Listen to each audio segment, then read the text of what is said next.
Bonjour à toutes et à tous, merci d'être venus aussi nombreux. Moi c'est Philippe Porton, je suis journaliste et je travaille entre la France et l'Italie. Et j'ai le grand plaisir d'accueillir Joa Aiello, réalisatrice de ce très très beau film, et Marc Lazare, chercheur émérite de sociologie politique et histoire à Sciences Po. Et on va essayer un peu de décortiquer les questions principales. Il y a beaucoup de questions qui ressortent de ce film. Juste une petite mise à jour, parce qu'en fait, le film s'arrête en 2023.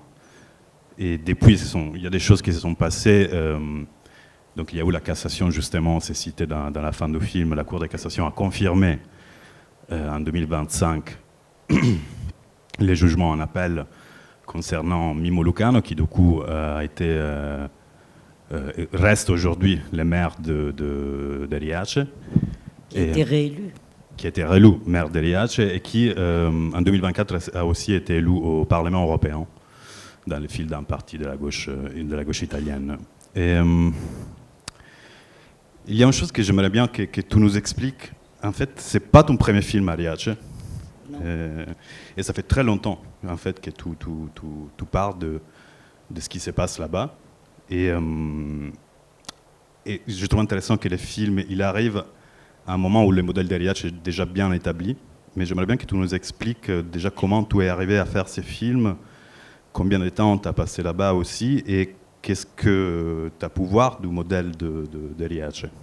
En fait, j'avais fait un premier film à Riace que j'avais commencé en 2012 et qui était sur ce modèle étonnant d'accueil qu'on avait appelé, on n'est pas très loin du thème de ce festival, qu'on avait appelé une utopie réaliste et qui avait donc commencé en 1998.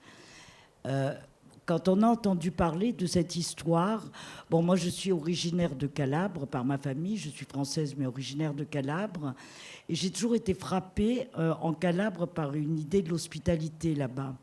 Je ne savais pas trop comment en parler, mais quand j'ai entendu parler de Riace et de l'expérience de Riace, ben, j'ai eu envie d'aller voir si c'était vrai. Et je dois dire, parce qu'il faut citer ses sources, que j'ai entendu parler de l'histoire de Riace par Daniel Mermet sur France Inter, il y a longtemps, dans une émission qui s'appelait Là-bas si j'y suis.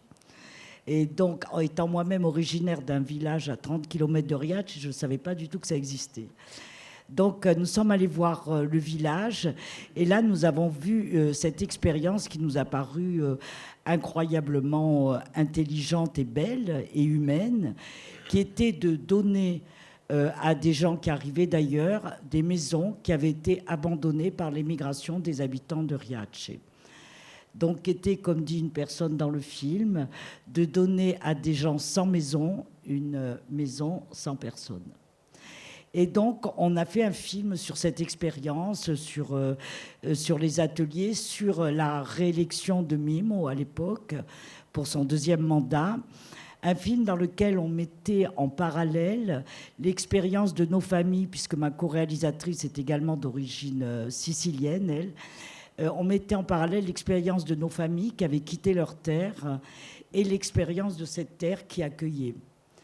Et voilà, donc on a fait ce film qui a été terminé en 2017, si je me souviens bien. On est parti faire un autre film en Grèce, tout à fait autre chose. Et là, on a appris, alors qu'on était en train de finir notre tournage, que Mimmo Lucano avait été arrêté pour encouragement à l'immigration clandestine. Et là, on est resté complètement stupéfaite parce que l'expérience de Riace existait donc depuis 1998. Et qu'est-ce qui faisait qu'on découvrait tout à coup en 2018 qu'il encourageait l'immigration clandestine? L'affection qu'on avait eue pour ce village et le plaisir qu'on avait eu à y faire un film a fait qu'on a décidé d'aller le soutenir. On a appris qu'il y avait, le jour de son arrestation, une manifestation de soutien à Riace. Et donc on y est allé comme des amis au départ, pour faire partie des manifestants, avec une caméra, parce qu'on ne se refait pas, mais pas dans l'idée immédiate de faire un film, parce qu'on ne savait pas vraiment ce qui se passait, en fait. Et bon, on a vu cette grande manifestation que vous avez vue au début du film. Et là, quand les gens sont repartis, quand le village s'est vidé, on a compris que se mettait en place quelque chose d'absolument machiavélique pour arrêter, pour démanteler le village et cette expérience. Et quand on a compris ça, alors qu'on avait fait un film sur cette utopie, quand on a compris ça, on s'est dit, on ne peut pas rester sur le film qu'on a fait et ne pas dire l'attaque que ce village est en train de subir. Et donc on s'est décidé à faire un film qui allait raconter l'histoire de cette attaque. Et on s'est décidé très difficilement, parce qu'on était dans un village sidéré par l'arrestation du maire, sidéré par tout ce qui se disait, sidéré par une campagne médiatique qui était abjecte. Et on se disait, mais qu'est-ce qu'on va faire? Personne ne parle. Tous les habitants du village se taisent parce qu'ils sont traumatisés. Les migrants du village qu'on connaissait bien, ils se cachaient parce qu'il y avait il y a des gens qui venaient la nuit, vous avez vu, faire des agressions, tout ça. Ceux qui se méfiaient de Mimo ne disaient plus rien parce qu'ils l'avaient suivi pendant des années et tout à coup ils se disaient, mais si l'État nous attaque, c'est l'État qui nous attaque. C'est quand même qu'on a fait quelque chose, donc on a dû faire quelque chose de mal. Et donc on est arrivé à ce moment-là de leur histoire à filmer le silence. C'est une chose que je trouve super intéressante de ton film, de votre film, parce que vous êtes deux en fait. Deux, on l'a pas dit, mais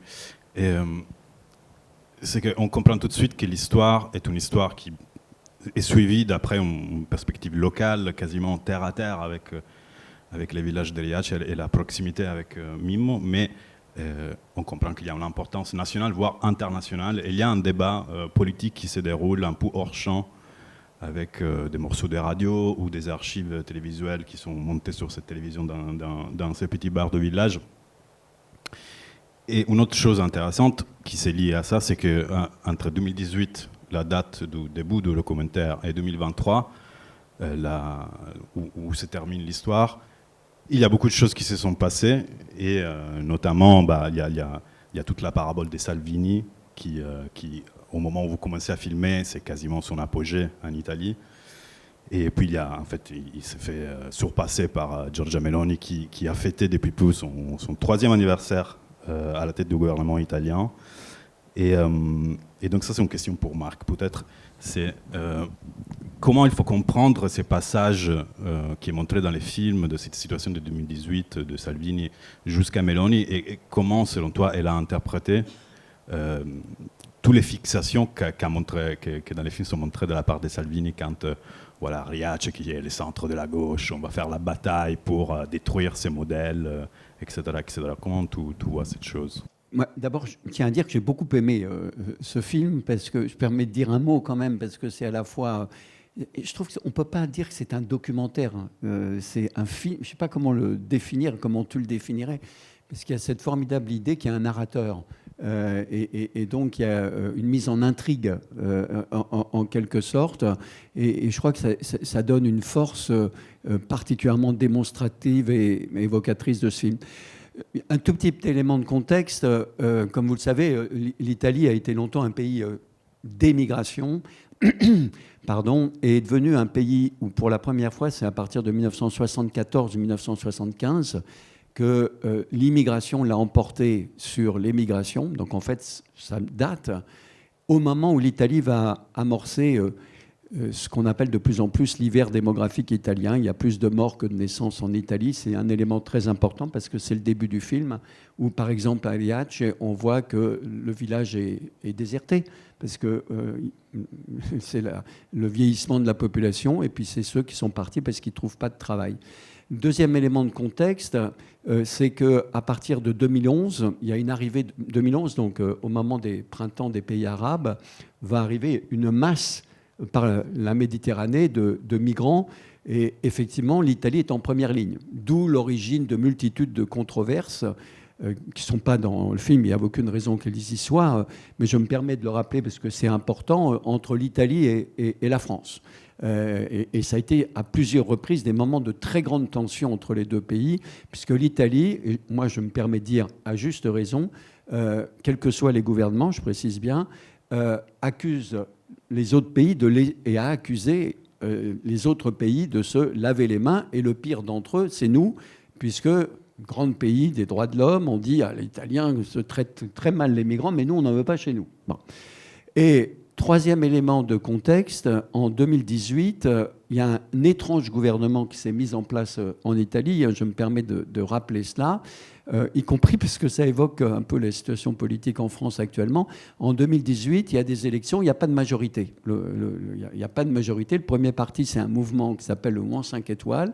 La Ligue de Matteo Salvini a fait campagne avec la droite, comme d'habitude, comme elle l'est maintenant, et donc avec un parti qui s'appelle Forza Italia, qui est le parti qui avait été créé par Silvio Berlusconi, et déjà Fratelli d'Italia, frères d'Italie. Mais il va y avoir un renversement d'alliance, et effectivement, il va y avoir le Mouvement 5 étoiles et la Ligue qui vont décider de gouverner ensemble.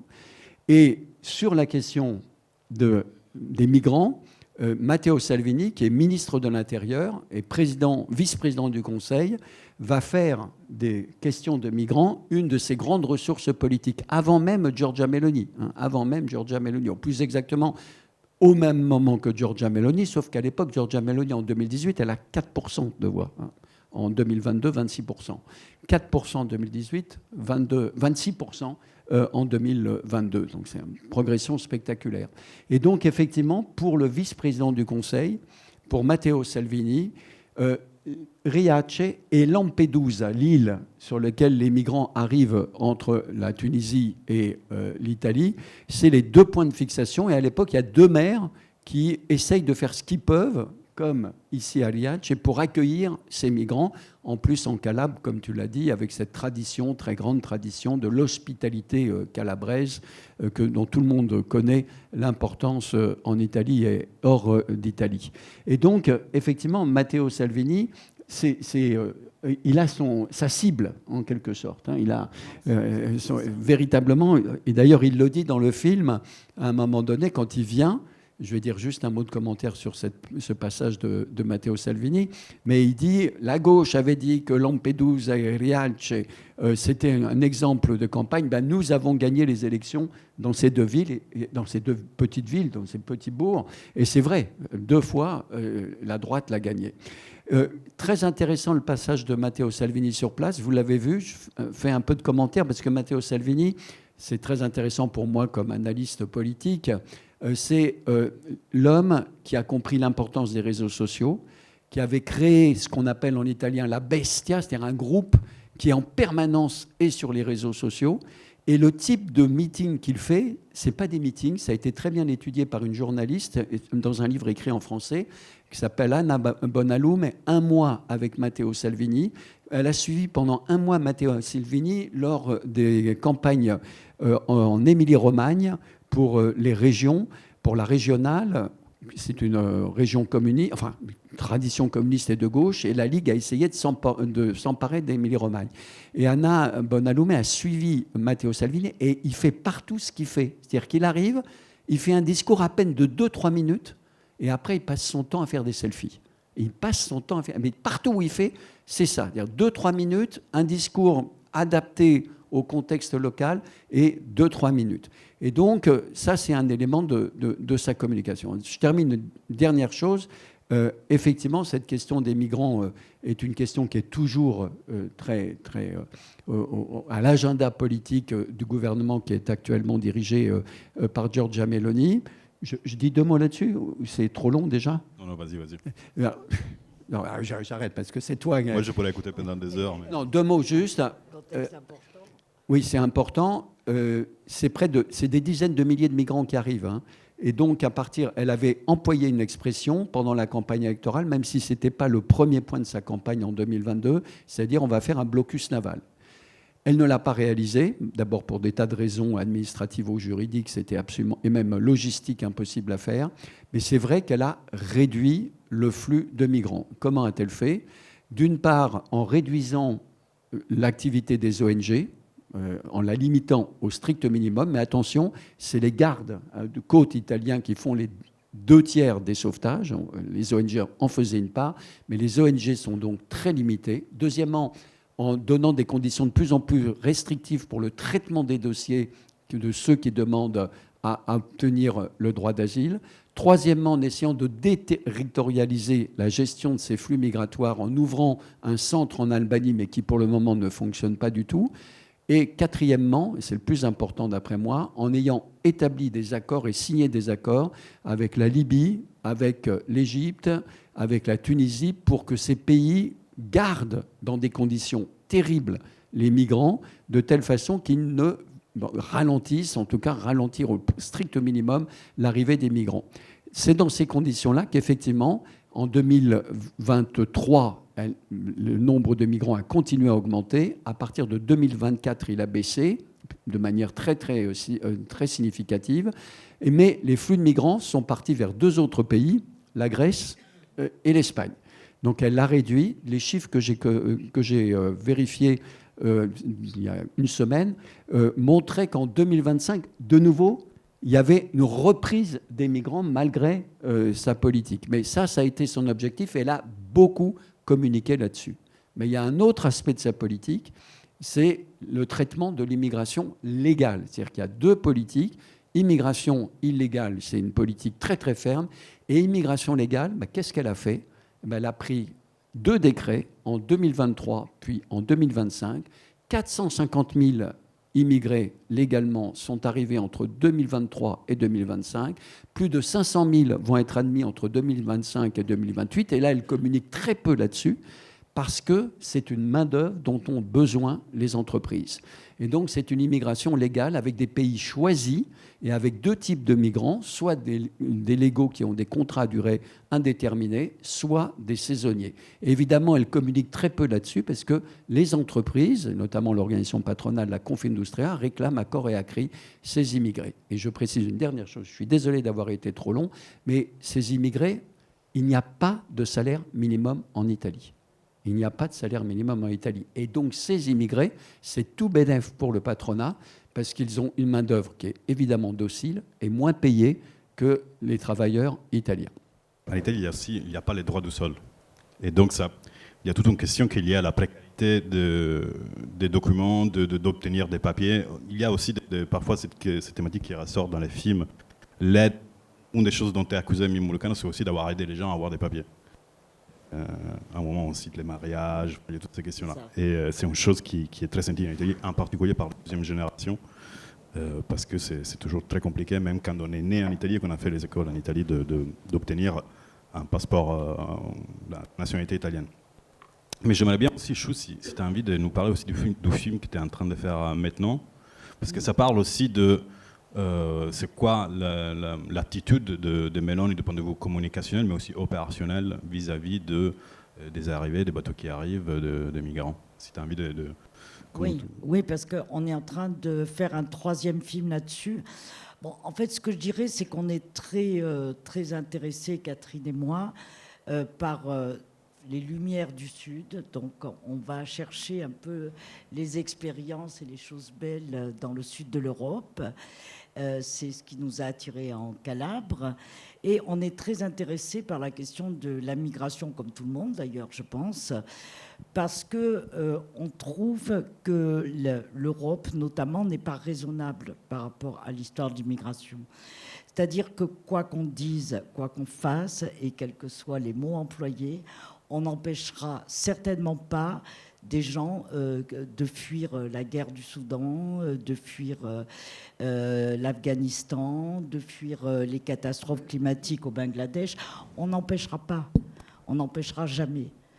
Et plutôt que de dire on va empêcher, nous on se dit pourquoi est-ce qu'on ne se demande pas vraiment comment est-ce qu'on fait avec ça ?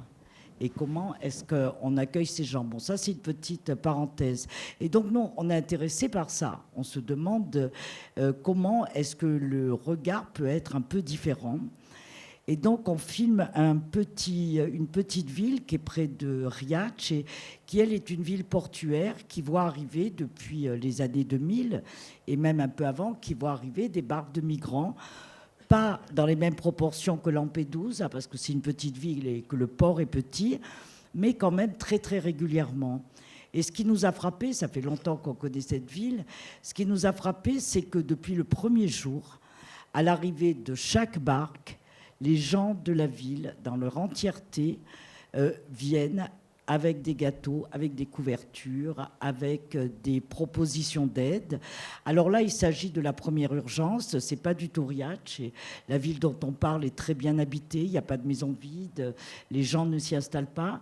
Mais il y a par contre l'accueil des primo-arrivants, comme on dit, et il y a le souci de traiter ces gens comme les humains qu'ils sont. Et donc, on les filme, et là, on voit par exemple que tout le discours de Mélanie est assez mensonger sur certains aspects. Par exemple, elle dit qu'il n'y a plus d'arrivées. Et en effet, dans cette ville où on filme, il y a des arrivées, mais on sait que les gardes-côtes n'ont pas le droit de le dire. On sait qu'une partie des gens ne sont tout simplement pas enregistrés à leur arrivée, ce qui permet de faire baisser les chiffres et donc qui partent.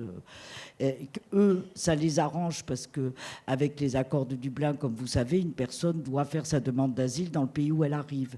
Et comme eux, la plupart du temps, veulent rejoindre plutôt l'Allemagne, plutôt la France, plutôt le Royaume-Uni et tout ça, donc eux, s'ils peuvent passer discrètement et traverser l'Italie, ça leur va. Enfin, c'est un calvaire, hein, mais ça leur va. Donc, c'est ce qu'on vit en ce moment. Et à Roccella, donc pour la citer, dans cette petite ville, il y a une empathie qu'on n'arrive même pas à s'expliquer des gens. Des gardes-côtes, les premiers, qui assurent des tours de garde sur la mer pour être sûrs de pouvoir sauver les gens s'il y a un naufrage.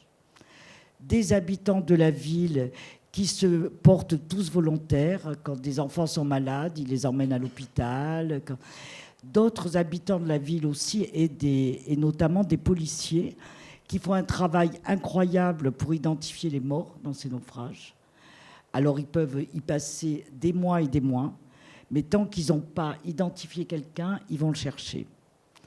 Et on les a vus faire avec la mairie de la ville, on les a vus retrouver des gens qui étaient morts dans des naufrages, on les a vus avertir les familles, et on les a même vus faire des sépultures dans le cimetière de la ville pour que ces morts soient enterrés dignement. Donc on a eu notamment le cas d'un jeune garçon comme ça qui est mort. Les parents étaient déjà en Allemagne. La ville s'est chargée de retrouver les parents, de les avertir que le fils était malheureusement décédé et de faire une cérémonie dans la ville. Donc tout ça, c'est quelque chose qui nous touche énormément, et c'est donc le troisième film qu'on voudrait faire sur ces Calabrés. Ça nous touche énormément, mais surtout ça nous interroge, parce qu'on se dit, tout ce discours qu'on entend sur les migrants, est-ce qu'il n'est pas finalement complètement antinaturel ? Et ça, pour nous, c'est une question, parce que quand on voit les gens de Rothschild, là, qu'on va filmer, spontanément accueillants, certains votent Mélanie, hein. Donc c'est pas forcément politique. Mais spontanément, pour eux, quelqu'un qui arrive sur leur terre se doit d'être accueilli correctement. Ça, c'est la première des choses. C'est une obligation. Il y a là-bas les bénévoles, par exemple, de la Croix-Rouge, qui vous disent, quand quelqu'un descend du bateau, on a expliqué aux carabiniers, on a expliqué à tout le monde que quand une personne descend d'un bateau, le premier geste à faire, c'est de lui mettre une couverture autour des épaules et du coup de lui faire une accolade en même temps. Et c'est quelque chose que tout le monde a accepté. Donc maintenant, le moindre carabinier, le moindre garde-côte fait ce geste quand les personnes arrivent. Donc, et finalement, on a l'impression, enfin, pour nous qui filmons, qu'on ne filme pas une étrangeté, qu'on filme quelque chose de finalement naturel. Donc voilà un peu le travail qu'on souhaite faire maintenant, exactement comme Riace. Ça nous paraissait tout à fait naturel que des maisons qui s'écroulent avec personne dedans, il y ait tout à coup des gens qui les habitent et des gens qui se mettent à faire vivre le village. Il n'y avait pas d'idée de grand remplacement, il n'y avait plus rien à remplacer à Riace, il n'y avait plus que des vieilles personnes qui vivaient. Et je peux vous affirmer que les vieilles dames de Riace, autre que parler de racisme ou de choses comme ça, mais surtout elles sortaient leurs chaises dans la rue pour voir les enfants courir. parce que ça faisait des années qu'il n'y avait plus d'enfants qui couraient dans les rues. Pour revenir aussi au film qu'on vient de voir, aussi à la présence de l'extrême droite dans une situation comme celle de Riace, et parce qu'en y pensant, ça semble un peu contre nature. Non, en tout cas, c'est une chose qui m'a fasciné dans les films, c'est comment on filme l'extrême droite dans une situation comme ça, comment on la rend visuellement. Et il y a cette scène géniale de Matteo Salvini qui fait les selfies avec les publics. Et il y a ces silences, cette musique inquiétante et ces questions du corps du leader qui se met en scène. Et peut-être juste pour nous expliquer aussi comment c'est possible, du coup, parce qu'on en parlait avant avec Marc, comment c'est possible que dans une situation comme celle-là, à Riace, à un moment, du coup, il y a quand même un maire d'une liste civique, mais soutenu par la Lega de Salvini, qui gagne les élections. Parce que, en fait, Riace, c'est pas. Vous avez filmé les bourgs de Riace, mais il y a une partie de Riace qui est celle de la marine, qui est sur la mer, qui n'est pas présente dans les films. Et du coup, est-ce que tu peux nous raconter comment ces maires soutenus par Salvini arrivent quand même à gagner des élections? Oui, alors ce maire qui a gagné, alors que Mimo était en procès, n'avait plus le droit de se présenter, donc c'était quelqu'un d'autre qui se présentait en son nom. Lui, c'est quelqu'un qui était candidat contre Mimo Lucano aux 2 précédentes élections. Et il perdait.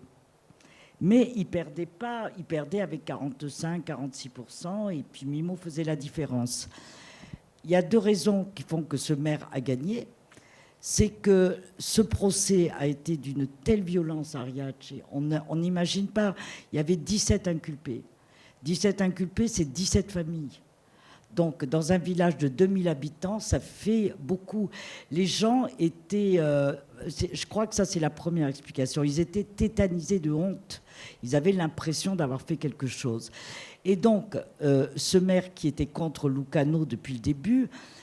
d'emblée, pour tous ceux qui ont douté, ça a été ils se sont dit on va le soutenir lui, parce qu'ils ont eu un doute sur Mimo.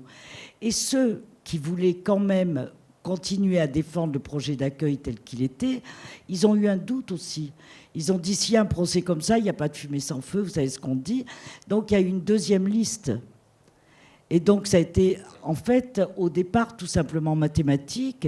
C'est qu'il y avait la liste qui se présentait toujours de Trifoli, qui a fait ses voix habituelles. Et puis, en face, il y avait 2 listes. Donc, ils ont perdu. C'était la division des voix. L'autre chose qui est importante à dire, et vraiment pour l'honneur des habitants de Riace, je voudrais le dire, c'est que ce maire qui a été élu, Trifoli, qui a été soutenu par la Lega, bon, ce n'est pas un aigle de la politique, c'est un vigile municipal qui habite en effet dans la marina, donc qui lui a plutôt reproché toute sa vie à Mimo Lucano de développer le bourg supérieur plutôt que la marina, qui disait pourquoi on ne fait pas le stade de foot en bas, pourquoi on le fait en haut. C'était ça, les débats à Riace, c'était ça. Mais jamais ce maire que je connais très bien puisque j'ai été aux élections précédentes, jamais ce maire n'a eu un mot contre l'accueil. Jamais il n'a eu un mot contre les migrants. Jamais il n'a fait sa campagne là-dessus. Mais qu'est-ce qui s'est passé? Je pense que la Lega, il sait à peine ce que c'est. Et qu'est-ce qui s'est passé? Il s'est passé qu'il a reçu un coup de fil de gens de la Lega qui l'ont dit, tu vas voir, on va te faire gagner. On va t'aider. On a même envoyé 2 adjoints. Alors ça, dans le film, je n'ai pas pu le dire parce que on ne voulait pas qu'on les identifie, on était encore dans le procès, enfin bref. Mais on lui avait envoyé 2 adjoints pour sa liste, qui étaient 2 types de la Lega, qui avaient des parents à Riace, qui avaient une vague justification pour venir à Riace, mais qui étaient des militants de la Lega. Ils sont venus tous les 2 soutenir, et ils ont fait une campagne qui a complètement changé de ton. Et tout à coup, ce brave Trifoli a découvert que l'immigré était son ennemi. Mais il n'y avait jamais pensé avant, je suis sincère, et je pense que les gens qui le soutenaient n'étaient pas du tout dans cette idée-là.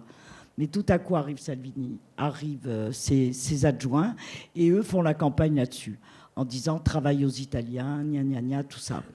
Et ce qu'on entend dans le discours de Salvini, mais que même, bon, il a refusé qu'on le filme, je n'ai pas pu aller très loin dans son discours, mais j'ai entendu Trifoli pendant toute la campagne, je peux vous assurer qu'il n'a même pas cité le problème des migrants, mais même pas. Ce n'était pas leur problème, ce n'était pas le sujet. Donc voilà comment il a gagné. Je dis quand même, pour qu'on se fasse tous plaisir, que les 2 adjoints de la Ligue, ceux-là, ils sont en prison pour de bon, hein, pour association mafieuse. Donc, ils y sont encore. Donc, ils sont plus à Riace. Oui, c'est intéressant à savoir quand même. Et que Trifoli, maintenant, il a quitté Riace parce que il a eu le sentiment réellement de s'être fait manipuler aussi. Donc, ça a été l'élection de ce maire et de la Lega, et dont triomphe Salvini a été très artificiel, en fait. La preuve, c'est que Mimo a été réélu. Il s'est représenté pour son 3e mandat, et il a été élu avec le même nombre de voix, un peu plus que d'habitude même. Oui, merci beaucoup. J'ai pas vu celui-là, mais j'avais vu plusieurs fois le premier. J'avais organisé des commentaires avec l'Institut Convergence Migration plusieurs fois, justement. Et cette question de repeuplement, dépeuplement des zones rurales que nous rencontrons également en France est vraiment très importante. Et je voudrais bien avoir quelques éclaircissements peut-être sur le fait que l'Italie réaccorde la naturalisation, la nationalité italienne à des anciens émigrés en Amérique latine, par exemple. Est-ce que c'est quelque chose qui est politisé pour faire écho à ce qu'on voit dans le film, c'est-à-dire faites revenir les émigrés italiens, plutôt que d'accueillir des immigrés des pays du Sud, on va dire? Non, enfin, c'est vrai qu'il y a eu cette disposition d'essayer de faire redonner, de donner la possibilité à des descendants d'Italiens, en particulier dans un pays comme l'Argentine, de redonner des papiers italiens. Mais ça ne veut pas dire que ces personnes rentrent. Mais ils vont voter. Et ils vont voter. Et en fait, c'est un calcul erroné parce que c'est la droite qui a toujours demandé à ce que les Italiens qui soient à l'étranger et qui, jusqu'ici, ne pouvaient pas voter, puissent voter. Et en fait, ils ont voté plutôt pour la gauche aux dernières élections. Donc, ça a été un mauvais calcul. Alors, mais votre question est très importante parce que vous dites c'est un peu comme en France. Non, la situation est bien pire en Italie. L'Italie, depuis des décennies, il y a plus de morts que de naissances. Il faut bien prendre compte. Il y a un Italien sur 4 qui a plus de 65 ans.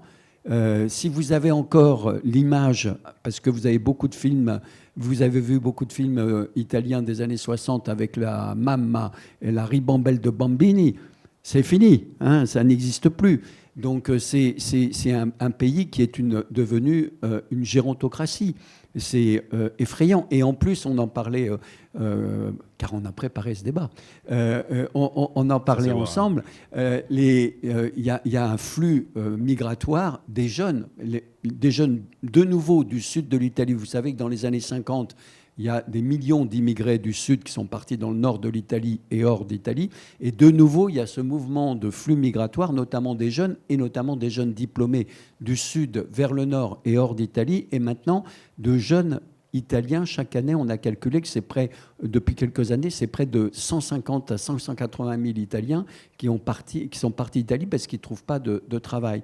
Alors, on a ce problème, enfin, les Italiens ont ce problème d'avoir un véritable dépeuplement des campagnes, des petites villes, des petits villages. C'est pour ça que les images sont très fortes au début du film. Et ça pourrait être en Émilie-Romagne, ça pourrait être en Toscane. Toscane, c'est pas le bon exemple parce que évidemment, c'est envahi des étrangers qui achètent des résidences qui coûtent pas trop cher, puisque les villages sont désertés. Et là où il y a il faut reconnaître en même temps, si on veut faire une analyse un peu complexe, qu'il y a des situations de tension. Parce que dans des villages où il y a de moins en moins de monde, il y a une arrivée justement de ces immigrés. L'Italie a connu, vraiment ça je crois qu'il faut qu'on fasse un effort de compréhension. Nous sommes, nous en France, un pays d'immigration depuis le 19e siècle. On le sait, la France a l'obsession du déclin démographique. L'obsession, c'est là-dessus qu'est construit notre modèle social. C'est l'idée qu'il faut avoir une natalité importante parce que c'est la force de la France et depuis le 19e siècle, il y a l'obsession des élites françaises sur le déclin démographique, notamment par rapport au grand ennemi de la Prusse puis de l'Allemagne. Donc c'est vraiment un élément important. D'où le fait, comme dit Gérard Noiriel, que la France c'est un peu les États-Unis d'Europe. Bon, ce n'était pas le cas de l'Italie. Et donc, à partir des années 70 et encore plus à partir des années 90, avec la chute du mur, l'arrivée massive d'Albanais et de Roumains, la première communauté étrangère en Italie, hein, on ne le sait pas en France, c'est les Roumains. La deuxième religion en Italie, ce n'est pas l'islam, c'est la religion orthodoxe. Donc cette arrivée massive d'immigrés a créé un choc migratoire, d'autant plus que la Ligue, d'abord la Ligue du Nord, quand elle était autonomiste, voire sécessionniste, puis à partir de 2013, quand Matteo Salvini prend la direction de la Ligue et transforme cette Ligue du Nord, qui est en pleine crise, en une Ligue sur le modèle du Front National, alors que la Ligue du Nord disait qu'elle ne voulait pas, qu'elle n'avait rien de commun avec le Front National, il va transformer ce parti, et les deux ont toujours fait de l'immigration une de leurs cibles, un de leurs ennemis. Et donc il y a des tensions, effectivement, d'un côté, et c'est ça qui est très bien dans ce film, parce qu'on a trop tendance à ne voir que des aspects, il faut reconnaître. Il y a la xénophobie, il y a des tensions. Quand on regarde des enquêtes d'opinion, c'est comme partout. Il y a trop d'immigrés en Italie, comme il y a partout trop d'immigrés en Europe, selon les sondages. Mais d'un côté, il y a ces mouvements d'opposition, il y a tous ces groupuscules qui se sentent fascistes, vraiment fascistes, qui se sentent très à l'aise du fait de la présence de ce gouvernement actuel et qui font la chasse aux immigrés. Donc il y a des scènes très violentes. Et à côté de ça, il y a tout ce mouvement de solidarité qu'on voit très mal en France, et c'est pour ça que ce film est important, il y a une chose très importante dans le film, c'est qu'à la fois, ce maire, on le sait, il est communiste, bon, mais il y a l'alliance avec l'Église. Il y a l'alliance avec les prêtres, l'alliance avec un évêque qui témoigne au procès.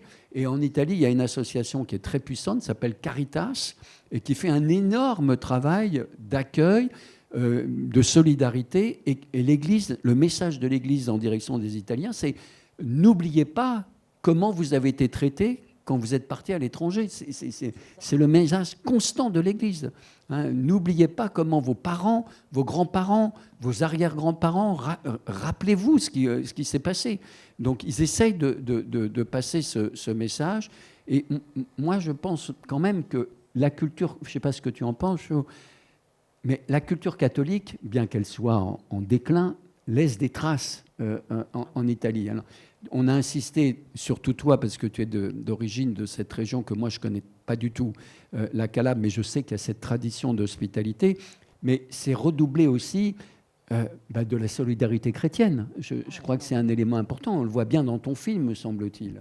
Et tu nous disais, quand on préparait, que les prêtres localement jouent un rôle très important. Ah oui, ils jouent très important, y compris d'ailleurs dans la ville où on va filmer, à Roccella, hein, où ils font des célébrations pour les gens, etc. Ils jouent un rôle très important. Et là, je dirais que dans l'affaire Mimo, dans le film, un tas de gens que vous voyez font partie de petites paroisses activistes. Je ne parle même pas de l'évêque qui, lui, on voit comme évêque, mais le prêtre Zanotelli qui a la chemise africaine, là, qu'on voit tout le temps, le petit bonhomme à la barbe blanche. Et les femmes qui l'entourent sont des sœurs aussi. Et je dis que du début à la fin du procès de Mimo, je pense que si ces gens n'avaient pas été là, Riace n'aurait pas tenu le coup. Ils ont fait un travail absolument incroyable. Par exemple, ceux qui viennent de Venise pour dépenser l'argent à Riace, parce qu'il faut dépenser l'argent à Riace, c'est une association, tout ça, mais au départ, ce sont des catholiques aussi. Donc ça a été énorme. Pour moi, il y a eu deux soutiens très très importants à l'histoire de Riace. Ça a été toutes ces paroisses catholiques et ça a été le syndicat CGIL, équivalent un peu de la CGT, on va dire, en Italie, quoi. Mais c'est ces deux entités qui ont sauvé le village de Riace. Vraiment, on peut dire qu'ils l'ont sauvé. Ouais, bonjour, merci pour ce magnifique témoignage. Juste des questions, si je peux aller répondre au professeur et répondre à ce brave Salvini que nous aimons passionnément. Donc, ce matin, ma nièce m'a téléphoné. Je la croyais en Australie. Je viens d'un village, ils habitent un village à la frontière entre la Campanie et la Calabre. Eh bien, je la croyais en Australie, elle est revenue, m'a dit, je suis revenue, je compte aller peut-être au Luxembourg, ou peut-être à Hollande, ou en France, ça ne me dit rien, de venir, elle travaille dans la restauration.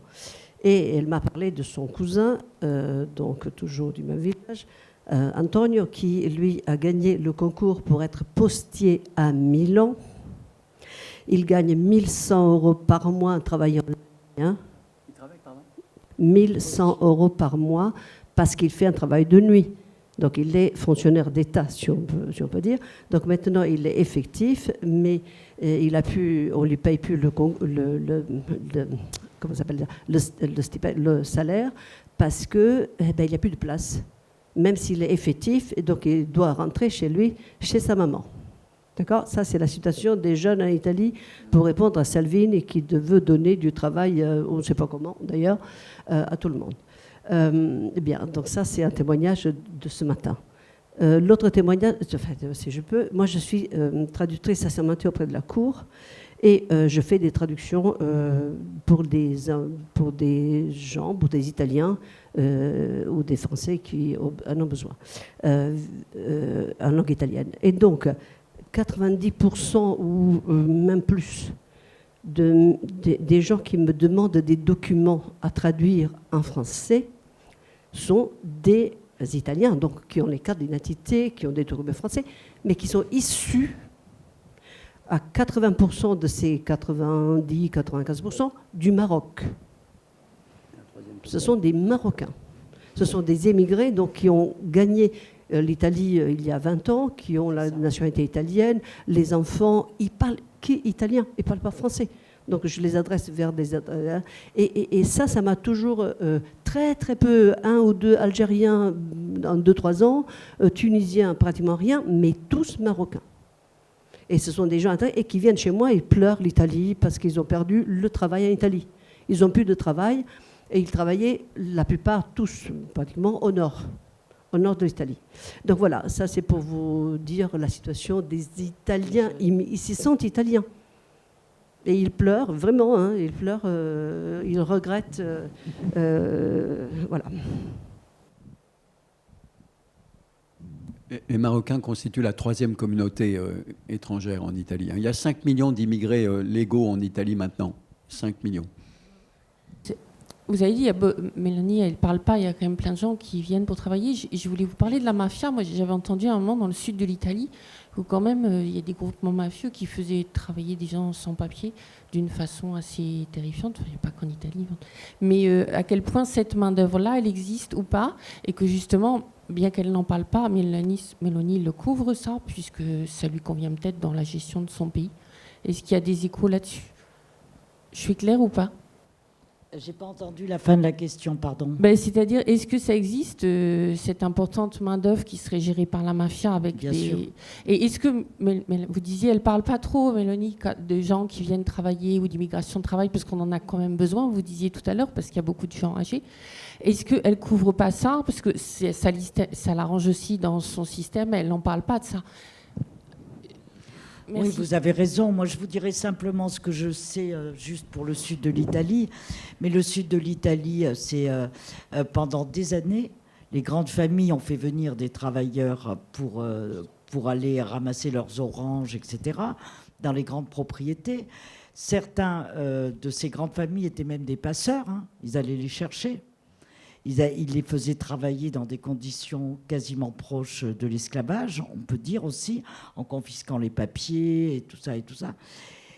Et ce qui s'est passé quand même, juste pour reparler de Mimmo Lucano, c'est que Mimmo Lucano, avant même de dire je fais de l'accueil et tout ça, son premier combat et sa première lutte, c'était contre la mafia en Calabre et contre ces grandes familles calabraises. Oui, la 'ndrangheta, qui est quand même constituée de grandes familles, hein, qui n'est pas une mafia pyramidale comme celle de Sicile ou celle de Naples. Et lui, ça a été son premier combat. Et le retournement de situation, et ce qui fait que la mafia le déteste, c'est que justement, il se propose de donner à des immigrés le même statut qu'à ceux qui vivent dans le village. Et donc les gens, au début, il a été très menacé. Au début, ça on le raconte dans le premier film, mais au début de l'expérience de Riace, ça a été, il a reçu des petits cercueils, toute la tradition, on lui a empoisonné ses chiens, il a eu beaucoup de menaces parce que ces mafieux avaient très peur que leurs immigrés à eux se révoltent en entendant parler d'une expérience comme ça. Et c'est ce qui s'est passé, ça a été le drame de Rosarno, ou des travailleurs comme ça qui étaient sur une orangerie à Rosarno se sont révoltés contre leurs conditions de travail et les patrons mafieux leur ont fait tirer dessus, il y a eu des morts. Et ça a été un traumatisme. Bon, c'était juste une réponse partielle, mais bien sûr que la mafia est très présente. Quand on sait que quand la Lega s'est étendue au Sud, Salvini a fait une rencontre avec toutes les grandes familles du Sud. Je ne dis pas qu'elles sont toutes mafieuses, mais enfin, il a quand même rencontré les grandes familles du Sud pour établir la Lega dans le Sud. Je crois qu'il faut distinguer deux choses, si je peux me permettre. Si vous voulez, cette immigration légale dont je parlais, la politique de Giorgia Meloni, c'est-à-dire faire passer des décrets. En Italie, on fait passer un décret qui ensuite devient une loi, parce que le Parlement a 60 jours pour le transformer en loi. Donc c'est un mode de gouvernement très rapide qui a été employé par les précédents gouvernements, qui est systématisé par le gouvernement actuel. Là, encore une fois, c'est une immigration légale, c'est-à-dire c'est avec des contrats de travail. Donc des contrats de travail avec des entreprises, soit dans les entreprises industrielles, je vous rappelle qu'il y a plus de 4 millions à peu près de petites entreprises italiennes, c'est le modèle italien, soit effectivement dans les entreprises agricoles. Alors ça c'est entre guillemets, c'est pas entre guillemets, c'est légal. C'est-à-dire, vous avez un contrat, soit pour un travail saisonnier, soit pour un travail à durée indéterminée. La proportion sur les flux organisé par les décrets, donc sur les 450 000 puis les 500 000, c'est 2/3 de durée indéterminée et 1/3 de saisonniers. Donc les saisonniers repartent après. Là, les saisonniers, notamment dans les régions du Sud, qu'il y ait une pénétration de la 'ndrangheta en Calabre, criminalité organisée particulièrement violente, de la Camorra dans la Campanie, c'est-à-dire dans la région de Naples, ou de la mafia en Sicile, certainement. Comme toujours en Italie. Donc ça c'est un point. Mais le gouvernement en tant que tel n'a pas passé un deal, à ma connaissance en tout cas, avec les organisations mafieuses. Giorgia Meloni, elle, dit qu'elle est en gros, elle est dans la tradition d'où elle vient, c'est-à-dire du fascisme. Et le fascisme avait voulu faire la guerre à la mafia. Le préfet Mori avait été envoyé en Sicile pendant le fascisme pour essayer de démanteler la mafia. Donc officiellement dans sa rhétorique, même si elle ne fait pas allusion explicitement maintenant au fascisme, mais il y a cette tradition de respect de l'État et notamment de l'État policier à cet égard. Il y a un troisième point qui est intéressant, c'est que, madame, vous l'avez dit, vous l'avez rappelé, il y a une situation en fait sociale très compliquée en Italie. C'est les salaires les plus bas dans l'Union européenne. Il y a un énorme problème de pouvoir d'achat, alors que c'était un des thèmes de sa campagne en 2022. Elle avait beaucoup insisté là-dessus, mais elle ne l'a pas résolu. Il y a une situation de précarisation terrible du marché du travail qui frappe les étrangers, les femmes et les jeunes. C'est les trois catégories qui en souffrent le plus. Donc c'est une situation particulièrement difficile. Il y a des prix de l'énergie qui sont 30 à 35% plus chers qu'en France, pour des tas de raisons liées à l'approvisionnement énergétique en Italie. Et actuellement, on estime à plus de 5 millions le nombre de pauvres en Italie. Alors la question, c'est pourquoi ça n'explose pas ? Pourquoi ça n'explose pas ? Et notamment dans le Sud. Car une des premières mesures de Giorgia Meloni, ça a été de supprimer le revenu de citoyenneté qui avait été créé par le gouvernement, Mouvement 5 étoiles et Ligue. C'est-à-dire donner une certaine somme d'argent, je crois que c'était... En gros, on va dire c'est un peu comme le RSA en France. Voilà, un peu comme le RSA, donner une certaine somme d'argent aux populations qui gagnent, si je me souviens bien, foyer fiscal de moins de 600 ou 700 euros par mois. C'est une des premières mesures qu'elle a abandonnées. C'est paradoxal parce qu'au départ, son parti était surtout implanté dans le Sud. Maintenant, elle a fait le pari d'être surtout dans le nord de l'Italie. Pourquoi ça n'explose pas dans le Sud ? Vous avez deux explications. La première, c'est la criminalité organisée. C'est-à-dire qu'on vous donne du travail. Exactement. Et la deuxième, c'est le poids des familles. Alors là, pas obligatoirement mafieuses, mais la famille italienne a beaucoup changé. Il y a des divorces, il y a des familles recomposées. On n'en est pas au niveau français, encore moins au niveau scandinave. Mais c'est une famille qui a bougé, beaucoup changé. Mais il y a toujours ces réseaux informels de la famille. Et quiconque connaît l'Italie s'en aperçoit. Hein. Votre fils n'a pas un boulot. Ah, mais attends, il y a un vieux cousin, là. Il y a longtemps qu'on ne l'a pas vu, mais il va te trouver quelque chose pendant quelque temps. Il y a ces réseaux de sociabilité. Mais dans le Sud, mais c'est évident, c'est la criminalité organisée qui permet que ça n'explose pas parce que, oui, vous allez trouver du travail. Ça peut être un travail. Ça ne veut pas dire obligatoirement que vous n'allez pas être ce que nous. Vous avez vu dans le film, vous l'avez peut-être pas reconnu, mais il y a Roberto Saviano à un moment donné, l'auteur de Gomorra, c'est lui qui dit on est avec toi, Mime. Il ne faut pas désespérer, on va l'emporter. Roberto Saviano l'a très bien montré. À Naples, il a ce qu'il appelle les baby killers. Je vais vous faire une confidence. Une fois, j'ai discuté avec le réalisateur du film Gomorra et il me demandait comment ça se passait ça va te faire rigoler, enfin, pour ceux qui connaissent le monde universitaire, comment ça se passe dans le monde universitaire. Alors, je dis, parfois on a des tensions. Alors là, il n'y a pas de problème. Je te trouve un baby killer, il prend EasyJet et pour 250 €, il fait le boulot. Je ne l'ai pas fait, hein. J'ai pas eu recours, mais c'est pour vous donner une idée. 250 €, c'était il y a quelques années. C'était Garonne qui m'avait dit ça. Je peux te régler ce problème facilement, te trouver un baby killer. Tout le monde n'est pas dans baby killer, mais ça peut être le trafic de drogue, ça peut être le trafic d'influence, aller prendre l'argent, ce qu'on appelle le pizzo, aller voir un commerçant en lui disant faut que tu payes si tu veux que ton commerce puisse continuer. Voilà, c'est pas obligatoirement les criminels, mais c'est tous ces réseaux. Culture presque. Non, c'est ce que Mimo disait. D'ailleurs, pour ça que c'était son premier combat. Ce qu'il disait, ce qu'on doit combattre chez nous, certes, c'est la mafia, c'est la 'ndrangheta et tout ça, mais c'est la culture mafieuse. C'est la culture mafieuse, parce que je me rappelle d'une fille qui racontait qu'elle avait honte, parce que quand elle devait passer un examen à l'université, sa mère arrivait avec un grand panier rempli de produits de la maison, de poulet, de machin, qu'elle allait offrir aux examinateurs. Et sa fille l'a supplié. Elle a fini par lui cacher les dates d'examen parce qu'elle avait honte de voir sa mère arriver avec ces cadeaux-là. Et si vous voulez une place à l'hôpital, c'est pareil. Après, il y a presque une tradition de réseau, en effet. Et donc, pour Mimo, c'était un combat très important, ça. Et le fait, ce qu'il disait aussi, c'est qu'en voyant des gens... en accueillant des gens qui viennent d'ailleurs, qui n'ont pas ces réseaux-là, qui n'ont pas cette...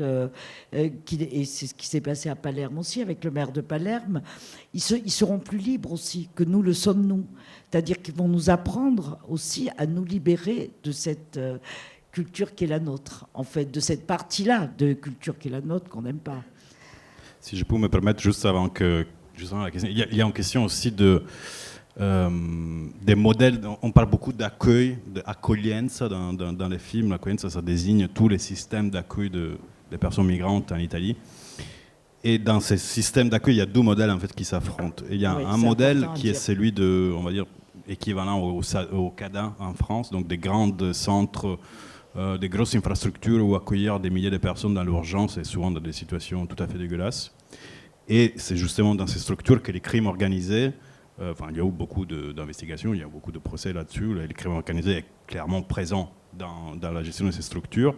Et puis il y a un autre modèle, qui est celui qu'on appelle des SPRAR, c'est un acronyme, mais en gros ça désigne un accueil, un micro-accueil dans des petits villages, des petits bourgs, sur le long terme, etc. Et cet accueil, en fait, c'est...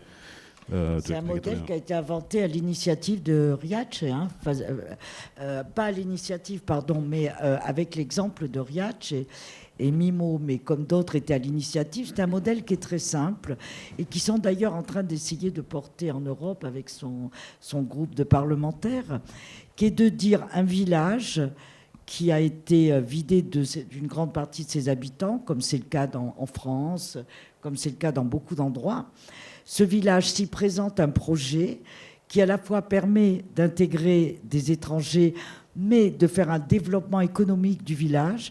À ce moment-là, il recevra une aide qui est aussi en grande partie européenne, l'aide du SPRAR. Et donc, ils ont testé ça en Italie. Vous avez un projet pour votre village. Bon, ben là, c'était le moulin à huile, c'était ci, c'était là, etc. Le cahier des charges, c'est vous donner du travail à un étranger et vous donner du travail à un local. Systématiquement. Ça, c'est le modèle SPRAR. Et donc, c'est Ariac, c'est ce que Mimo faisait bien avant que le SPRAR existe. C'est comme ça que, finalement, on a trouvé que c'était pas mal comme système. Il faut savoir qu'il y a au moins 500 villages en Italie qui bénéficient du SPRAR à l'heure actuelle. Donc c'est aussi ce qui a rendu pour certains le modèle de Riace dangereux, parce qu'il était en train de s'étendre et il fonctionne. Oui, bonsoir. Bonjour, pardon. Moi, j'avais 2 questions, plus spécifiquement sur le film. Je me demandais si c'était un... J'ai trouvé, et on se disait que vous êtes très concentré sur la figure du maire, et donc ça avait l'air un peu presque comme un combat concentré autour de sa personne, et qui, sans lui, se serait complètement détruit. Est-ce que ça a été un choix artistique que d'éviter de montrer tout ce qui a été construit autour, même si on le voit un peu avec le syndicat, et là vous en parlez avec les initiatives qui sont sorties à la suite de son combat.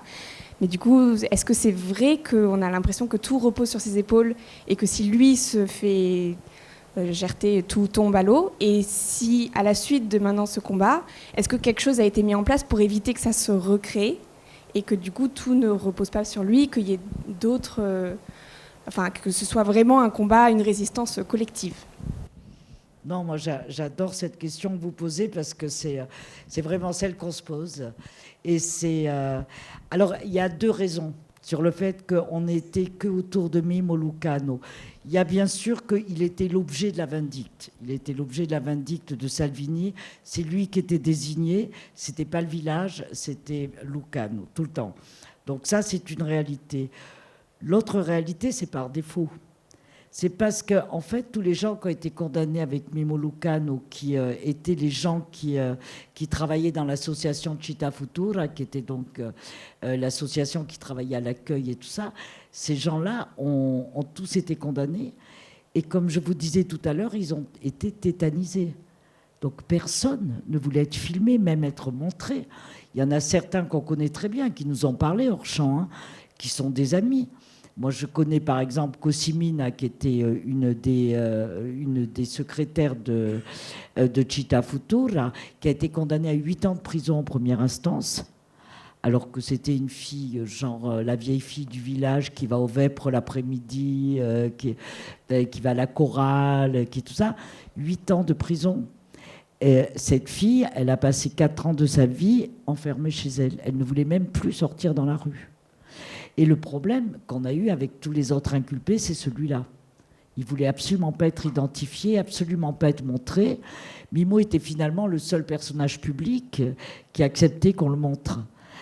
Donc c'est aussi une des raisons. Mais ça n'enlève pas la pertinence de ce que vous dites quand même. Parce que c'est vrai que sur la personnalité de Mimmo et sur son charisme, se sont construits beaucoup de choses. Et le sentiment qu'on a et l'espoir qu'on a, c'est que de toute façon, Mimmo n'a pas le droit de faire un mandat de plus. Comme tous les autres, hein, c'est dans les petits villages, c'est 3 mandats, pas plus. Donc de toute façon, c'est pas lui qui sera le prochain maire. Et donc on espère qu'il transmette à ces jeunes, et normalement Vincenzo, que vous avez vu, qu'on voit à la fin du film, qui donne des cours à des Afghans et qui explique qu'il est né là et tout ça, bon, lui fait partie de ces jeunes espoirs de Riace, et des gens qui sont revenus, lui fait partie aussi de ces jeunes qui sont revenus à Riace pour travailler avec le village, qui sont revenus pour aider quand ils ont appris l'arrestation, quand ils ont appris tout ça, et qui ont décidé de s'installer là malgré la difficulté. Donc lui, par exemple, c'est quelqu'un qui s'occupe à la fois du moulin à huile, des cours pour les étrangers, qui gagne quasiment rien, alors qu'il travaillait à Paris, qu'il vivait bien, quoi, hein. Donc il y en a qui sont revenus galvanisés par ça, et je crois qu'ils vont prendre la relève. Après, c'est une question que je me pose depuis que je connais Riace. Je me dis, est-ce que tout repose ou pas sur le charisme de Mimmo ? C'est une vraie question. J'espère que non. J'ai l'impression qu'il y a une jeunesse qui prend pas mal la relève. Bon, bah écoutez, c'est un crève-cœur, mais il va falloir terminer sur cette question en forme d'énigme, mais en même temps, ça nous donne du baume au cœur. Merci à tous les 3. Merci Chou pour ce film magnifique et ce débat d'autant moins magnifique.